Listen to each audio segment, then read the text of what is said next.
Bonjour à tous, c'est Claire et bienvenue dans cette nouvelle vidéo du défi des Tony. C'est la vidéo du 15 janvier et la question c'est pourquoi utilisez-vous le tarot habituellement?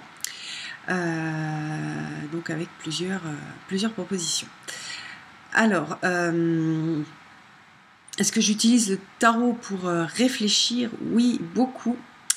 J'utilise beaucoup les cartes pour réfléchir parce que je trouve que les cartes permettent de prendre du recul par rapport à une situation. Donc, en plus, on a toujours des processus de protection, donc parfois on n'arrive pas à accéder à certaines informations parce que l'inconscient bloque. Et avec les cartes, on arrive à débloquer et puis avoir des informations sur, par exemple, je vais me sentir mal, je vais avoir une sensation bizarre, mais j'arrive pas trop à mettre de mots dessus. Je vais prendre une carte et je vais me projeter dedans. Je vais me dire, bah, tiens, je vois ça. Et après, j'arrive à débloquer en fait ce qui se passe vraiment pour moi. Et c'est vrai que c'est super riche et je trouve ça vachement puissant. Après, quand je vais réfléchir sur un sujet, sur pourquoi est-ce que j'arrive pas à avancer sur un sujet, bon ben voilà, je vais mettre des cartes et ça va beaucoup m'aider. Donc ça, c'est vrai que c'est une grosse partie de ce que je fais avec le tarot. Et je le fais faire aussi aux autres. Dans les accompagnements que je peux faire, je fais faire ça aussi. Voilà, donc ça c'est une des choses que je fais. Le fait d'être guidée aussi.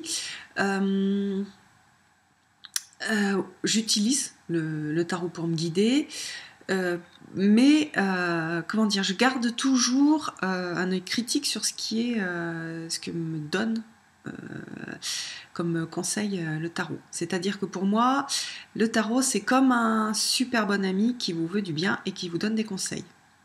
Vous pouvez suivre, vous pouvez pas suivre, vous pouvez voir si ça résonne ou pas en vous. Voilà, donc je vais l'utiliser comme ça, en gardant quand même de la distance.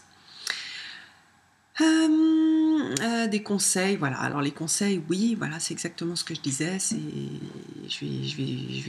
J'utilise pas mal les cartes pour soit moi me donner des conseils, soit utiliser les cartes pour donner des conseils à d'autres personnes.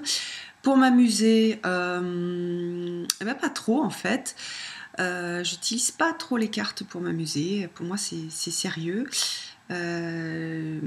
C'est sérieux, mais je le fais toujours avec légèreté. C'est toujours ce que je dis souvent dans les vidéos. Tirez les cartes, faites-le avec légèreté, mais avec sérieux. C'est-à-dire, je peux pas me dire c'est juste pour jouer. Je fais jamais de tirage juste pour jouer. Je fais pas du tout ça. Ça me correspond pas, ça me parle pas. Pour moi, ça n'a pas de sens en fait. Quand je fais des tirages, que ce soit pour moi ou pour les autres, si c'est juste pour jouer, ça m'intéresse pas en fait. Voilà.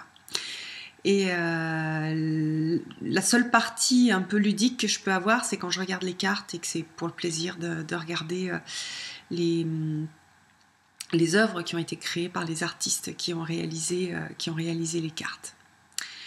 Communiquer avec des esprits ou avec des morts, non. Non, parce que non, j'utilise pas les cartes pour faire ça. Communiquer avec des dieux.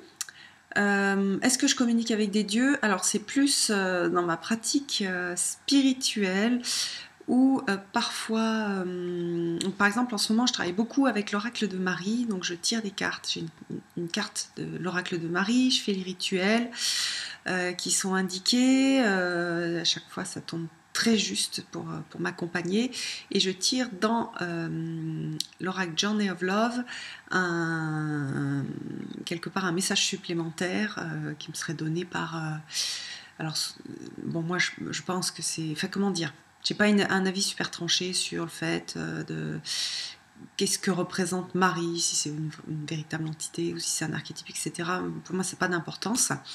Donc voilà, pour avoir un message supplémentaire, je vais utiliser l'oracle Journey of Love.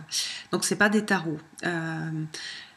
la plupart du temps, quand je communique, enfin quand je cherche des informations plus spirituelles, je vais utiliser les oracles. Voilà, et donc j'utilise les cartes d'oracle pour faire ça, pas énormément, généralement pas trop pour les autres, c'est plutôt pour moi. Voilà. Donc, avec le tarot, je fais peu de divination. Hein. Ceux qui ont déjà eu des tirages, qui ont déjà bossé avec moi, vous avez vu que je ne cherche pas à faire de la divination pure et dure parce que pour moi, comment dire, la prédiction de l'avenir, c'est un peu comme la prédiction de la météo. Donc déjà, on n'a pas 100% de réussite. Et puis, on a toujours la main sur le futur. On a toujours la possibilité de changer notre futur.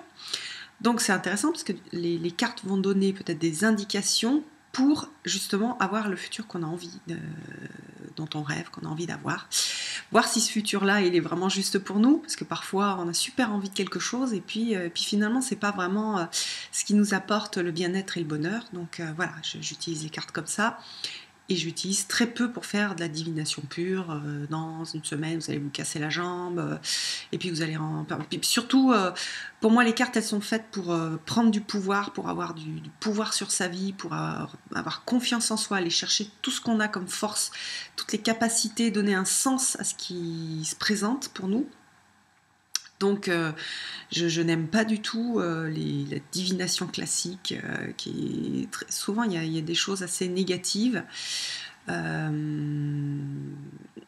Oui, par exemple, je tire le Lenormand. Si on fait vraiment du Lenormand hyper classique, il y a de quoi un peu paniquer. Donc, je ne le fais pas du tout comme ça. Je le fais vraiment pour aider à avancer, pour avoir du courage, pour avoir de la force, et pas pour avoir de la force de façon artificielle, mais pour sentir la force qu'on a en soi. On a tous vachement de force en soi, de grandes capacités. Donc, l'idée, c'est d'aller les contacter, ces capacités, de voir ce qu'on se prépare pour l'avenir. Et de se dire, ah ok, là je suis ok pour me préparer ça, ou alors ah non, là ça va pas du tout, la façon dont je suis en train de gérer ça, ça me conduit à quelque chose qui a pas de sens pour moi, donc c'est pas ça vraiment que je veux, et donc se focaliser sur d'autres choses, se modifier nos façons de faire. D'ailleurs ça on l'a beaucoup en coaching, c'est-à-dire si on continue à faire les choses qu'on faisait jusqu'à présent, on aura tout le temps les mêmes résultats. Là c'est pareil, si je me dis voilà, je fais les choses comme ça, voilà le résultat que je vais avoir. Souvent d'ailleurs on se dit ah bah ça c'est déjà des résultats que j'ai eu avant, ah bah oui mais tu faisais pareil, donc tu vas avoir aussi ces résultats là aujourd'hui. Donc en résumé, mon but c'est toujours reprendre le pouvoir, reprendre de la force, avoir confiance en soi, être conscient de ses ressources, de ses forces, se préparer si on a des choses, parce que la vie n'est pas toute rose, hein, parfois on a des choses à surmonter pour grandir, pour apprendre, donc avoir des indications sur ce qu'on doit aller chercher et pour grandir. Donc c'est comme ça que j'utilise 100% des cas. Voilà. Allez, je vous donne rendez-vous pour une prochaine vidéo. Bye bye.